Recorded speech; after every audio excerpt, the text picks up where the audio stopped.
እንዴት ናችሁ ቤተሰብ? ዛሬ ትምህርታችን እንቀጥላለን ስለ ሜጀር ኢኮኖሚክ እንደ ፈንዳሜንታል አናላይሲስ።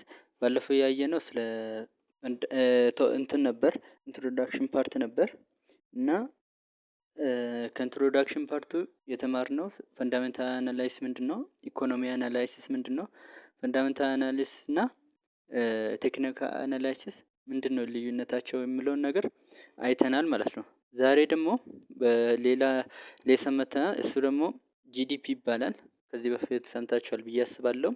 እና ዛሬ የምናየው ሶስት ዋና ዋና ነገሮች ነው። ዋት ኢዝ ጂዲፒ፣ ዘ ኢምፓክት ኦፍ ጂዲፒ ኢን ፎሬክስ ማርኬት እንደ ሃው ቱ ዩዝ ጂዲፒ ኢን ትሬዲንግ። ጂዲፒ እንዴት እንደምንጠቀም ደግሞ ሶስተኛ ላይ ምናየው ይሆናል ማለት ነው። ይህንን የዛሬ ትምህርታችን ስንጀምር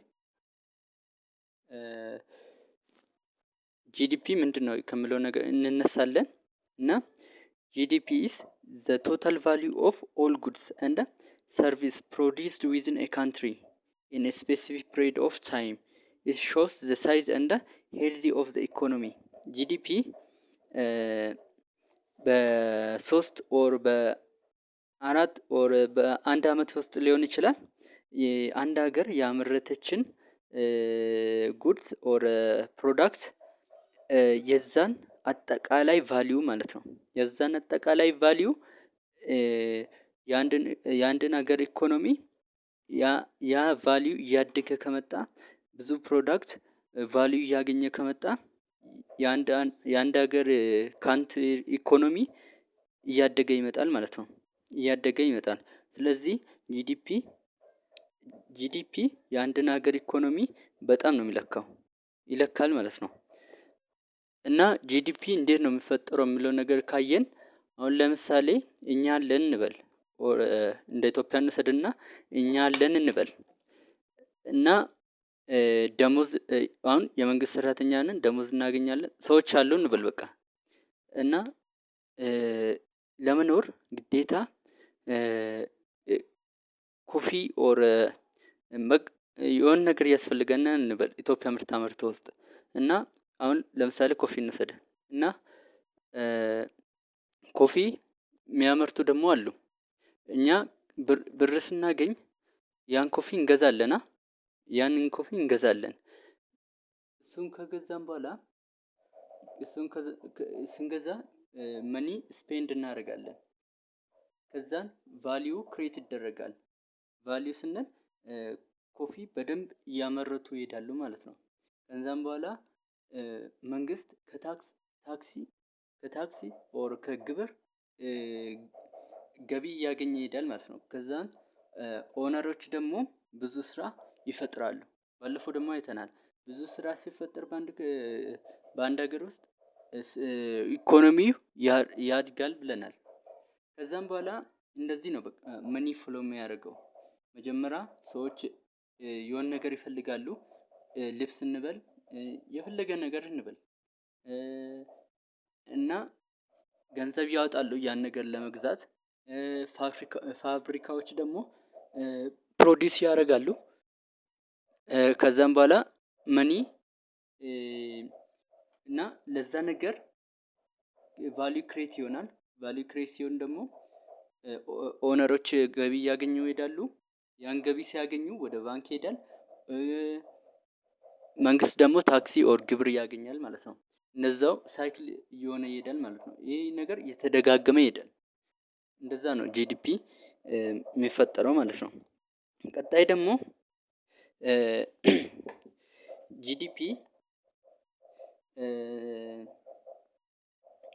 ጂዲፒ ቅድም እንዳልኩት ጂዲፒ ማለት ግሮስ ስታንድስ ፎር ግሮስ ዶሜስቲክ ፕሮዳክት ማለት አንድ ሀገር በተወሰነ ጊዜ በሶስት ወር በአንድ አመት ውስጥ ሊሆን ይችላል የተመረተውን የሁሉም ያጠቃላይ ገቢ ማለት ነው። የተመረተው ሁሉም ያጠቃላይ ገቢ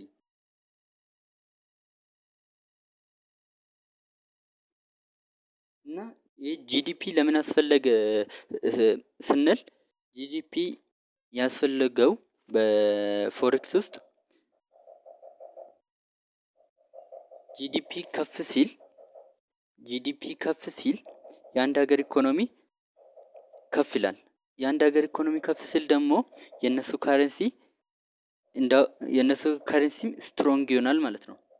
እና ጂዲፒ ከፍ ሲል ምን ይፈጠራል ብለን ስናይ አንደኛ ብዙ ሰዎች ስራ ያገኛሉ። ብዙ ሰው ስራ ሲያገኝ የአንድ ሀገር ኢኮኖሚ ይጠነክራል ብለናል። እና የንግድ ድርጅቶች ያድጋሉ። የሀገሪቱ ገቢ ይጨምራል እና የሀገሪቱ ምንዛሬም እንደዛው ይጨምራል ማለት ነው።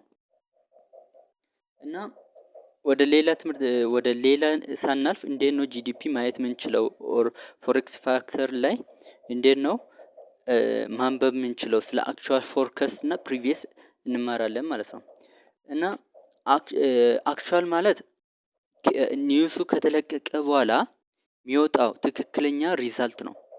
ፎርከስት ግን ኒውሱ ሳይወጣ በፊት ግምት ይሰጠዋል። በሆነ ነገር ላይ ዲፔንድ ሆኖ ፎርከስት የሚወጣው እንትን ነው፣ አክቹዋል አይደለም የሚወጣው ሪፖርት ነው ማለት ግምት ይሰጠዋል ማለት ነው። እና ፕሪቪየስ ደግሞ የባለፈው ወር ሊሆን ይችላል፣ የባለፈው አመት ሊሆን ይችላል። ባለፈው የጂዲፒ ሪፖርት እንዴት ነበር፣ ቫልዩ እንዴት ነበር የሚለውን ያሳየናል ማለት ነው። እና forex-factor.com ብለን ማየት እንችላለን ማለት ነው ብሮዘር ላይ።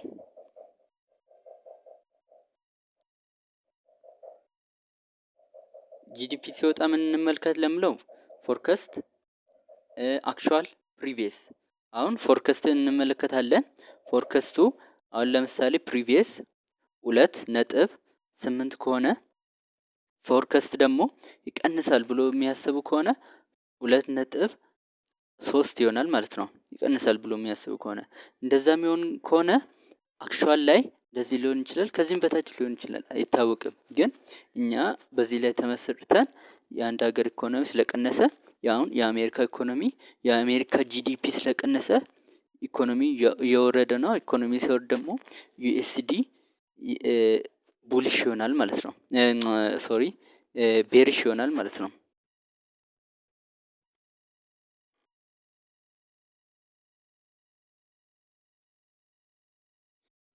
እና ጂዲፒ ዝቅ ሲል ደግሞ ምን ይሆናል ለምለው ነገር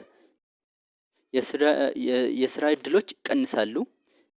ኩባንያዎች ደግሞ ትርፍ ያጣሉ። ለሚያመርቱት ነገር ትርፍ እያጡ ይሄዳሉ። እንደዚህ ሲሆን ደግሞ ለሁሉም ነገር ጥሩ አይሆንም ማለት ነው። እነሱ ለሚያመርቱት ነገር ገቢ የማያገኙ ከሆነ ጥሩ አይሆንም ማለት ነው። ኢኮኖሚው በጣም እየቀነሰ ይሄዳል። የሀገሪቱ ምንዛሬም ደካማ ይሆናል ማለት ነው። ጂዲፒ ደግሞ በፎሬክስ ውስጥ ምንድን ነው ለምለው ነገር ሃው ጂዲፒ አፌክት ኢን ዘ ፎሬክስ ለምለው ነገር አሁን ለምሳሌ አሜሪካ ሶይቢን ታመርታለች እንበል እና አጠቃላይ ገቢ ከሶይቢንም ይሁን ከሌሎች የምታገኘው ነገር አሁን ለምሳሌ ቦይንግ አውሮፕላን እናውቃለን። እና ቦይንግ ከሶይቢን የምታገኘው አጠቃላይ ገቢ ሌሎችም ይኖራሉ ባይ ዘ ዌይ ከነሱ የምታገኘው አጠቃላይ ገቢ አሁን ፕሪቪየስ 3.1 ቢሆን በፐርሰንት ማለት ነው። አሁን ፕሪቪየስ 3.1 ቢሆን የተገመተው ዛሬ የሚወጣ ከሆነ ጂዲፒ የተገመተው ደግሞ ፎርከስቱ ደግሞ 4 ቢሆን እና አክቹዋል ደግሞ 4.1 ቢሆን ለምሳሌ እንበል 4.1 ቢሆን አሁን የአሜሪካ ኢኮኖሚ እያደገ ነው ማለት ነው። እያደገ ነው። የአሜሪካ ኢኮኖሚ እያደገ እንደሆነ እንዴት እናውቃለን? ፎርከስቱ ከፕሪቪየሱ ፎርከስቱ ይበልጣል። አክቹዋሉ ደግሞ የተሻለ ሆኖ ወጥቷል ማለት ነው። ስለዚህ አክቹዋል ምንድነው የሚያሳየን? ጂዲፒ እየጨመረ እንደሆነ ያሳየናል ማለት ነው። ስለዚህ ጂዲፒ እየጨመረ ከሆነ ዩኤስዲ ስትሮንግ ይሆናል፣ የአሜሪካ ኢኮኖሚ አሪፍ ይሆናል ማለት ነው። ስለዚህ ለዩኤስዲ ምን ብለን ነው የምንጠብቀው? ቡሊሽ በማርኬት ውስጥ ማለት ነው። እና እንደዚህ ማየት እንችላለን ማለት ነው።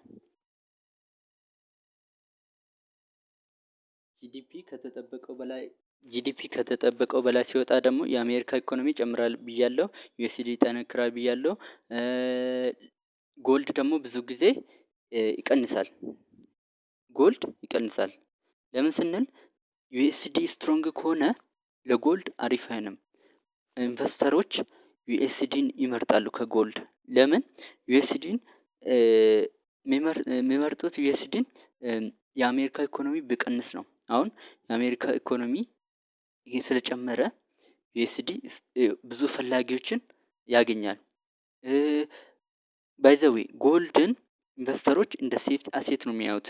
ገንዘባቸውን እንዳያጡ እንደ ሴፍቲ አሴት ይጠቀማሉ። በጎልድ ቢያስቀምጡ ምንም የሚያጡት ነገር የሚያገኙት ነገር የለም ማለት ነው። ግን ዩኤስዲ በዩኤስዲ ይገበያያሉ።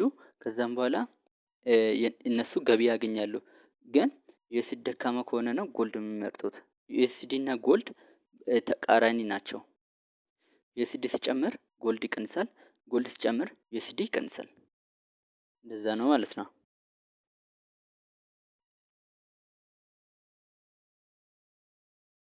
እና ይሄ ምሳሌ እንዳልኩኝ ነው። አሁን የአሜሪካ ጂዲፒ 5% ከሆነ ብዙ ፋብሪካ ብዙ ስራ ምናምን ይመጣል ማለት ነው። ብዙ ስራ ያገኛሉ ሰዎች ማለት ነው። ስለዚህ ዩኤስዲ ስትሮንግ ይሆናል። እና ጂዲፒ እንዴት እንለካዋለን ለሚለው ነገር ጂዲፒ ካልኩሌት ይሆናል። እንዴት ነው ካልኩሌት የምናደርገው ለሚለው 3 መንገዶች አሉ። አንደኛ ወጪ ነው፣ ሁለተኛ ገቢ፣ ሶስተኛ ደግሞ የምርት ወይም የምርት ነው የተመረተው ገቢ ማለት ነው። የምርት ወይም የተጨመረ እሴት ማለት ነው ሶስተኛው። እና ወጪ የምንለው አንድ ሀገር ያወጣችን ገንዘብ እና ያገኘችን ገንዘብ እና ለምርት የወጣውን ገንዘብ ሶስቱ አንድ ላይ ካልኩሌት ሆኖ ምን ይሆናል? ከአንዱ ሶስቱ አንድ ላይ ካልኩሌት ሆኖ የአንድ ሀገር ጂዲፒ ቀነሰ ወር ጨመረ እንደዚህ ነው የሚባለው ማለት ነው። ይሄንን እኛ ካልኩሌት አናደርገውም። ለምን? እኛ ፋይናል ሪዛልቱን ብቻ ነው የምናየው። ይሄንን ካልኩሌት የሚያደርጉት እነሱ ናቸው። ይሄንን እንደዚህ ካልኩሌት ካደረጉ በኋላ በስሪ ዌይ ወጪ፣ ገቢ እና የምርት ወጪ ከነዚህ ሶስቱ አንድ ላይ ካልኩሌት አድርጎ ለኛ ፋይናል ሪዛልቱን ሪፖርት የሚያደርጉት ማለት ነው። እንደዚህ በስሪ ዌይ ካልኩሌት እናደርጋለን ጂዲፒ። ይህንን ያዙት እና በተጨማሪ የምትይዙት ደግሞ የጂዲፒ ሲጨምር ምን ይሆናል? ዩኤስዲ ምን ይሆናል? ጂዲፒ ሲቀንስ ደግሞ ዩኤስዲ ምን ይሆናል የሚለው ነገር በጥንቃቄ ያዙት ይሄንን። እና የዛሬ ትምህርታችን እንደ ማጠቃለያ የምናየው ነገር ጂዲፒ የአንድ ሀገር ኢኮኖሚ እድገትን የሚለካ መለኪያ ነው ማለት ነው። የአንድ ሀገርን ኢኮኖሚ የሚለካ ነው ማለት ነው ጂዲፒ። እና ጂዲፒ ከፍ ሲል እንደተናገርኩት የአንድ ሀገር ኢኮኖሚ ይጠነክራል። ጂዲፒ ሲቀንስ ደግሞ የአንድ ሀገር ኢኮኖሚ ደካማ ይሆናል ማለት ነው። እንደዚሁም በፎሬክስ ያለውን እንትን አይተናል ማለት ነው። በፎሬክስ ላይ ኢምፓክት የሚያሳድረውን ኢምፓክት አይተናል ማለት ነው። እና መጀመሪያ ላይ ያየነው ደግሞ ጂዲፒ እንዴት እንደሚፈጠር እሱን የሚያዙት እሱን አይተናል። ጂዲፒ አሁን ህዝብ አለ ህዝቡ ገንዘብ ያገኛል። የሚያገኙትን ገንዘብ የሆነ ነገር ይፈልጋሉ ለመኖር። ሸልተር ሊሆን ይችላል፣ ክሎዝ ሊሆን ይችላል፣ የፈለገ ነገር ሊሆን ይችላል፣ የሚበሉት ነገር ሊሆን ይችላል። ለዛ ነገር እንትን ብራቸውን ያወጣሉ። የሚያወጡት ደግሞ ወደ ፋብሪካዎች ነው። ለምን ፋብሪካዎች ያመርታሉ ማለት ነው። እኛ ከሱቅ ነው የምንገዛው፣ ግን ዋናም ያለው ፋብሪካ ጋር ነው። ኢንዱስትሪ ያመርታሉ። ከዛን እነሱ ገንዘብ ያገኛሉ፣ እኛም የምንፈልገው ነገር እናገኛለን። ከዛን ኢንካም መንግስት ደግሞ ከዛ ታክስ ኦር ግብር እያገኘ ይሄዳል ማለት ነው። ከዛም በኋላ ይሄ ይደጋገማል፣ ሪፒት ይሆናል ማለት ነው። እንደዚህ ሪፒት ይሆናል እና ይሄ ነው ማለት ነው። ይሄንን በደንብ ያዙት። እና ጂዲፒ ስታንድስ ፎር ግሮስ ዶሜስቲክ ፕሮዳክት ብለናል። እና የዛሬ ትምህርታችን ይህንን ይመስላል። እና እስቲ ቴሌግራም ጆይን በሉ። እዛ ላይ ጥያቄ ምልክላችሁ ይሆናል ማታ። እና ጆይን በሉ። የቴሌግራም ሊንክ ዲስክሪፕሽን ላይ አስቀምጣለሁ። እዛ ላይ አይታችሁ ጆይን በሉ። ቀጣይ የምናየው ዛሬ አንደኛው ነው። 6 ናቸው ብለናል። አንደኛው ጂዲፒ ነው። ከዛን እስከ 5 ነው የቀሩልን። እነሱ 5ቶችን አይተን ስለ ሜጀር ኢኮኖሚ ፈንዳሜንታል አናላይሲስ እንጨርሳለን ማለት ነው። እናመሰግናለሁ። ባይ ባይ።